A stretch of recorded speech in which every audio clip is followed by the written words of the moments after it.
y con un respeto escrupuloso a esas orientaciones legales es como se ha venido desarrollando la actividad de los profesionales de esta casa. No ahora cuando yo soy responsable de sus contenidos, sino en todo momento desde su creación. Pero si ustedes en algún momento tienen o han tenido la sospecha de lo contrario, han de recurrir a las instancias judiciales pertinentes. Porque cualquier otra acción, señorías, supone una frivolidad. Acusar a este ente público de que son propietarios todos los ciudadanos de esta comunidad sin pruebas o basándose en sus propias interpretaciones, erosiona nuestra imagen, devalúa nuestros contenidos y el trabajo de nuestros profesionales y nos sitúa en una situación desventajosa frente a quienes han de comprar los formatos audiovisuales que producimos y contratar la publicidad gracias a la cual se mejoran nuestros ingressos.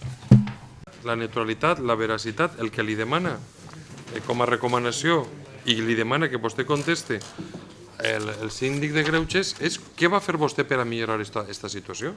Perquè fins ara creiem que hi ha un important dèficit en la forma en com s'ha vertebrat aquests principis. I el que s'agradaria preguntar-li és, donada la seva predisposició i la seva professionalitat, és que si és possible avançar cap a la millora de l'articulació d'aquests plantejaments. Sí o no? Si vostè considera que s'està fent tot bé i que no és suficient i hi ha res més, doncs deixem-ho córrer, ja sabem el que tenim. Però nosaltres creiem que això s'ha de millorar i es pot millorar d'una forma sustantiva. Yo le recuerdo cómo se cubrió la visita del Papa y cómo se cubrió el accidente de metro. Yo le recuerdo cómo se ha cubierto el caso Gürtel. Le recuerdo cómo se está cubriendo la crisis económica y su incidencia en la Comunidad Valenciana. Y le recuerdo que esos aspectos no se están cubriendo desde esos principios que estaba diciendo antes, ¿no?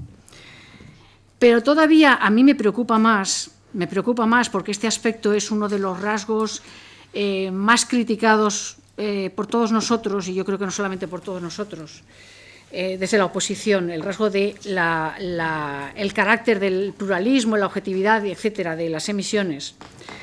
Cuando usted ha premiado con sus nombramientos lo que nosotros consideramos que ha sido en anteriores épocas manipulación informativa. Habla usted que va a desoxidar a algunos profesionales. Si usted habla de desoxidar a gente, por ejemplo, como Lluís Motes, no siga en ese empeño. Ni con 3 en 1, ni con 200 kilos de minio. Porque tiene una historia Lluís Motes. Lluís Motes no viene de la nada. Es un personaje nefasto en la comunicación de la Comunidad Valenciana. Y su nombre se asocia a manipulación, porque tiene una trayectoria. Lola Johnson, ¿para qué seguir hablando? Ni con 5 kilos de minio. Es lo que es y practica lo que practica.